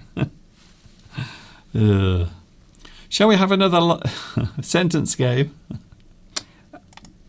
It seems like this has been going on for years. Here's another one, Steve. Another sentence game. Yes, let's speed it up. Yes. That sounds good coming from you. I need to pour my first gin and tonic and have some caviar. You should not something what he says at something something. You should not something what he says at something something. We have TFV. 4 letters, 5 letters. You should not something what he says at something something. So maybe a person who talks to you or gives you some information. Oh, Tomek was there. Wow, really? Yes, already. Tomek was hiding in the bushes, waiting to leap out. Waiting to pounce. Yes. He's got up from his prostrate position. Ooh. Prostrate position. Yeah. Prostrate position, lying face down in front of me, to get the answer in very quickly. I mean, I'm assuming he's right. Yes. Well, you seem to assume that Tomek is right. See, Valentin's come up with a different middle word that does fit and does make sense grammatically. Okay. So we've got a couple of suggestions, but a lot of people have got this one quite quickly. Very good. Well done. I like it when they go quickly. So that's it, yes. We seem to have quite a few answers coming now, yes. Vitas also. Valor. Valentin says, something slightly different there. So the answer to the second sentence game for today is... Bing! Yes. You should not take what he says at face value.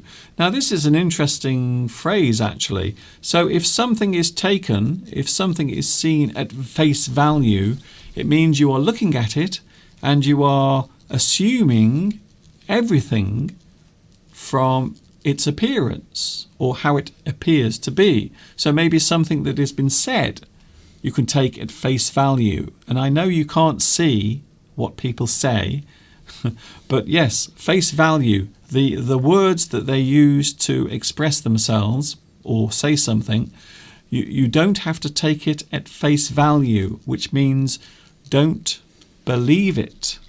Always question something. So never take it at face value. Always think about what someone is saying. Don't always assume that that person is right or honourable.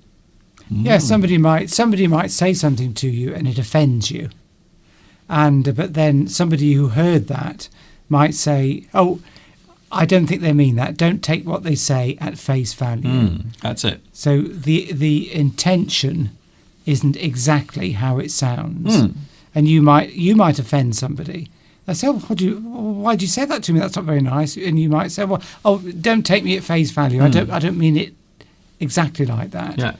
But yes, or yeah. As I understand it, it comes from money. So quite often, if you look at money, it will have the value on the front. So how much that coin or that note is worth, and we normally call that the face value.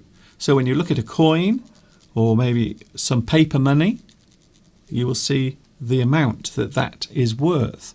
We call it the face value. So don't take things at face value, whether something that you think is offensive or not offensive. You might be taking it the wrong way. We'll have one more, I think, Steve. Okay. I know we've just passed 2 hours. 2 hours we've been here with you. Can you believe it? By the way, I was asked earlier by Norfolk Dashcam, how long have you been doing this, Mr. Duncan? How long have I been doing this? I've been here on YouTube for nearly 15 years doing this. Can you believe it? Is Norfolk Dashcam still watching? I wonder. Are you still watching? Are you still watching Norfolk Dash? Or have you gone out to clear the snow from your path? Maybe it's snowing and maybe you can't see over your dashboard in your car. Don't take what they say at face value. Yep. Or means don't take them literally. 15 years. Can you believe it? Shall we have one more? We will squeeze one more in. Do you think you've got better over those years? That is open for debate. People that haven't been any comments for a while because everybody is poised. There haven't been any comments for a few minutes now. Everyone's ready. Okay, here it is then. Fingers ready. Here is the next sentence game. This might be the last one for today, as we have just gone over 2 hours. The first one to get it will be invited to a grand dinner at my mansion. I will send a driver around to pick you up. Yes. I won't be there. You'll have something to eat, and then the driver will take you back home. Maybe give you a tour of the estate. You will have a chauffeur to drive you around. Isn't that nice? Isn't that nice? have you ever stayed anywhere posh, Steve? Oh, yes. Posh. Do you remember when we went to Portugal? We were in Portugal a couple of years ago, and we stayed at the most amazing place. And it's somewhere that was so opulent. It was a place where clearly only very wealthy people were staying at. But we got it for free because Steve's company gave Mr. Steve a free holiday because he'd been working so hard. And I came along as well. But the place we stayed at was absolutely incredible, wasn't it? Very posh. It was incredible. We really felt as if we were in, I don't know, a much higher class or amongst. It was normal for me. I'm used to that. Ugh. No, nothing yet. Nothing yet. Wow. Yes, I think this is a hard one.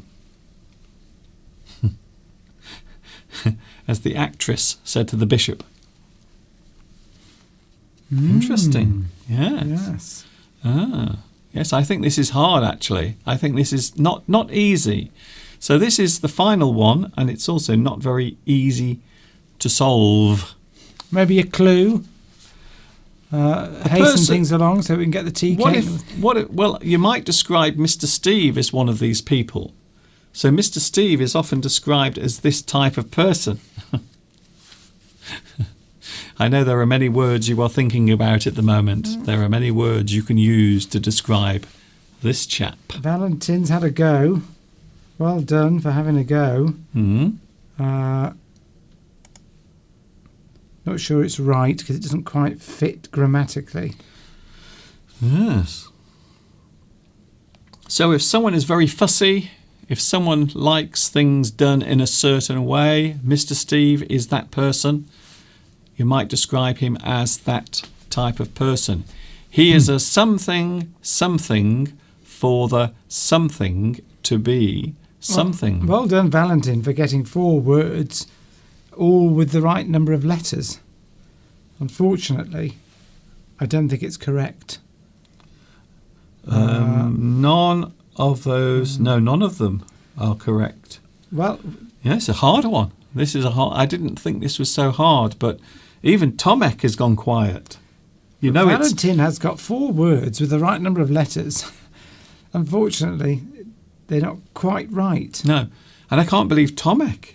I think Tomek at the moment is looking. Oh, Maria wasn't it? Maria as well, and Jimmy from Hong Kong.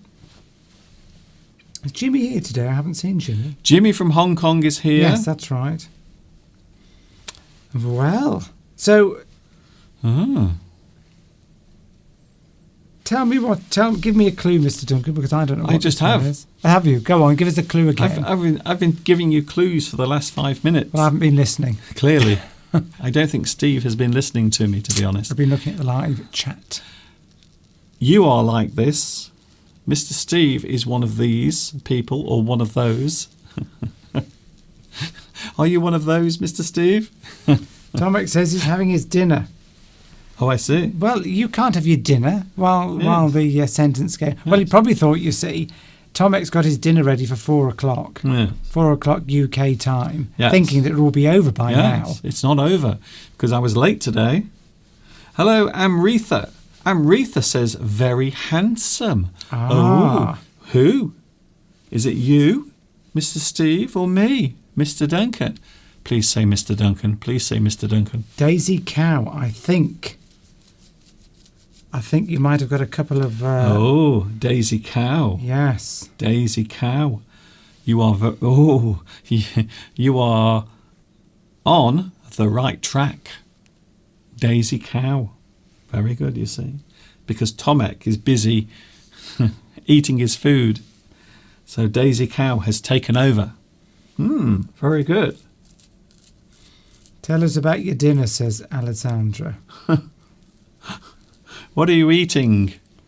Are you having meatballs? Let's just say Daisy Cow has got at least 2 words right that I can see there. Can you see what we had last week? They made me ill. Steve made some meatballs last week, and it made him ill. I've never heard of anyone being poisoned by their own food. I know. But I love them. They were nice.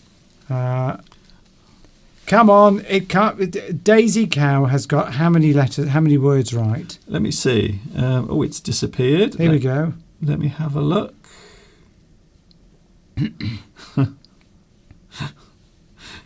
Oh yes, I see now. Yes. Oh, interesting. How many letters are right? How many words are right?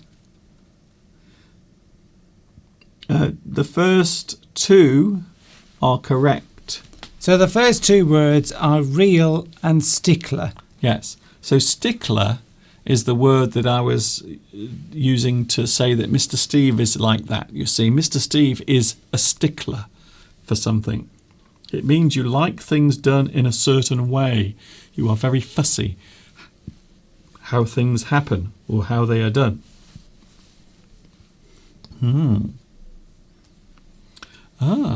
Yes, interesting. I will have to give you the answer in a moment because we are really going over time. Yeah, and it's not stage or prepared. Those aren't correct. The problem is YouTube will need the bandwidth, you see. We only have the bandwidth for a few more moments. I just burped again. And then YouTube will take us away. They will snatch us. Valentina says, what's a clue for the third word? Give us a clue. If you are at work or if you work for a company, what are you? You are what? If you work for a company or work in an office or any big company, what are you? You are described as something. And if you always appear on time, if you are always on time, what are you? So those are the last. Oh, here we go. Tomek, well done. Tomek, yes, you are right. So that the last word, it means someone who is always on time, someone who is never late. They are what? There we go. I think Tomek's got it. Tomek. I can't believe that Tomek has put his food down. I love that. Tomek, can I just say I admire your perseverance because you are willing not to eat your food. You would rather play the sentence game than eat. That's incredible. I'm blown away. She'd put them all together. So we've got a correct answer. He's a real stickler for the. Let's show the answer then, shall we, Mr. Cockerell, for the last time? But we still don't know what Tomek's eating. No, I'm very curious to find out. Are you having some of this?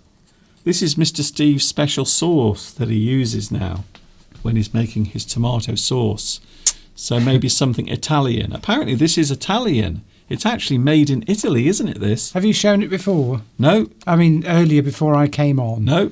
Oh, okay. No, the first time. I love this. And it says bomba, which is like explosion. So I think this means that you have a very strong explosion of tomato taste. I think so. But yes, it says here, made in Italy. It's Italian. So what about if you're watching in Italy, if you are in Italy, do you have this in Italy? Yes. Well done. It's very nice in anything where you need to add tomato puree to it. So if you like the taste of tomato, it's quite nice. Yes, it's very nice. Here we go then. Bing! He is a real stickler for the staff to be punctual. He wants the people that work for him to be on time. So he is very fussy. He demands that his workers arrive at work on time. He is a real stickler for the staff to be punctual. Someone who is punctual is on time. You might say that today I was not punctual. I was late. And that's the reason why today's live stream is running a little bit longer. We don't have that in Italy, says Valentina. Oh, okay. So it's a made-up name to make us think that we're getting something from Italy. Well, we are getting something from Italy. Maybe it's a different brand name in Italy. It's probably just called Bomba in the UK, but it might be Can I? Oh, well, I was going to show the ingredients, but anyway. Yes, you can be a stickler for lots of things, a stickler for details. But yes, in that particular example, it's time, but you can be a stickler, somebody who really wants something to be precisely done or done in a certain way. For example, if you were, I don't know, cleaning your bathroom. Okay. Or cutting your lawn. Okay.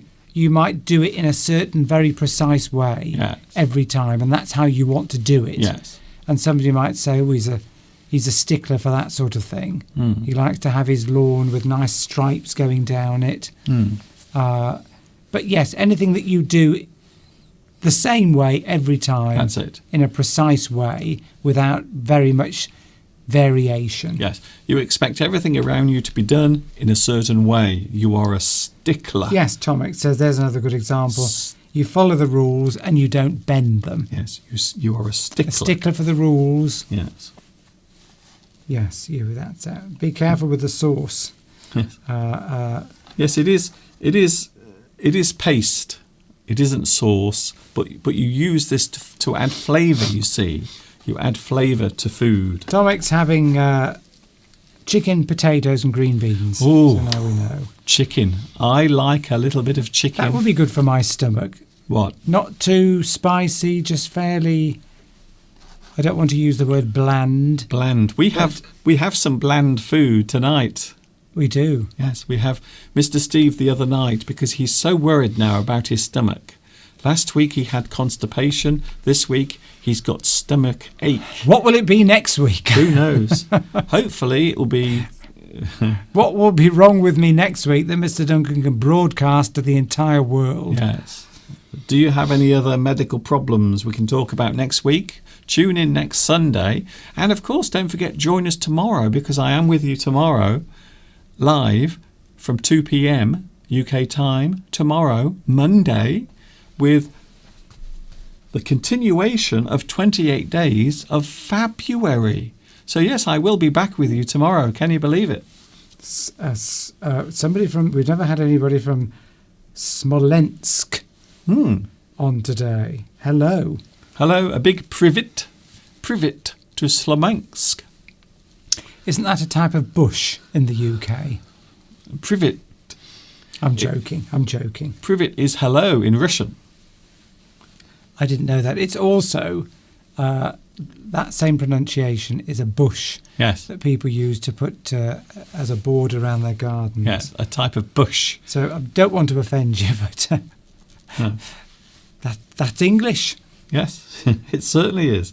Palmyra says bye-bye. We're going as well. Jake's in Moscow. We've got lots of people watching from Russia, don't we? We have a lot of people from Russia. We have a lot of Russians, a lot of French, a lot of German, a lot of Vietnamese, a lot of Japanese, a lot of, I suppose, people in South America, Brazilians, Venezuelans, Chileans, Argentinians. Hello from India, says Deepak. Hello, Deepak. Indians. I'm off to make a traditional, because I'm a stickler for details. At the end of every live stream, we must have a cup of tea and a tea cake. Arabs. So lovely to be here. Lovely to be in posh and upper class. Very good. And bringing a little sophistication to Uzbeks. Mr. Duncan's Apparently, channel. Uzbeks. I can't forget the Uzbeks, or else I will be in trouble. I'm trying to exit in a manner suitable to somebody of my status. Okay, clear off. Duncan. Go away. Yeah, that's how common. See you next week, Steve. See you next week. Bye-bye. There is Mr. Steve. He's gone. And that's it. It's almost too fast. One moment Mr. Steve was there, and the next moment he was completely gone. Oh my goodness. Thank you, Mr. Steve. He will be back with us next Sunday. And that is it. Yes, we have gone slightly longer than normal. 2 hours and 17 minutes. I can't believe it. We are really good value for money today.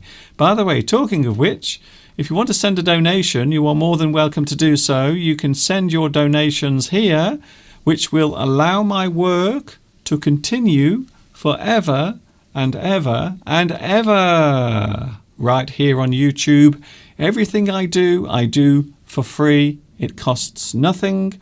But if you would like to make a donation to allow all of this to carry on, because I do it for free, and during February, I'm doing it for free every day, which means I will be back with you tomorrow as well. Thanks for your company today. I hope you've enjoyed today's live stream and also the live chat as well. See you tomorrow, 2 p.m. UK time. It will be day 8 of 28 days of February tomorrow. I hope you can join me then. This is Mr. Duncan in the birthplace of English saying thanks for watching. I hope you've enjoyed this. I really do. I hope you've enjoyed it. I tried my best. I really did. I tried as hard as I could to keep you happy and entertained. And of course, until the next time we meet here on YouTube, which will be tomorrow. Can you believe it? I'm back with you tomorrow. You know what's coming next. Yes, you do. Stay happy, stay well, stay safe. Keep that smile upon your face. Ta-ta for now.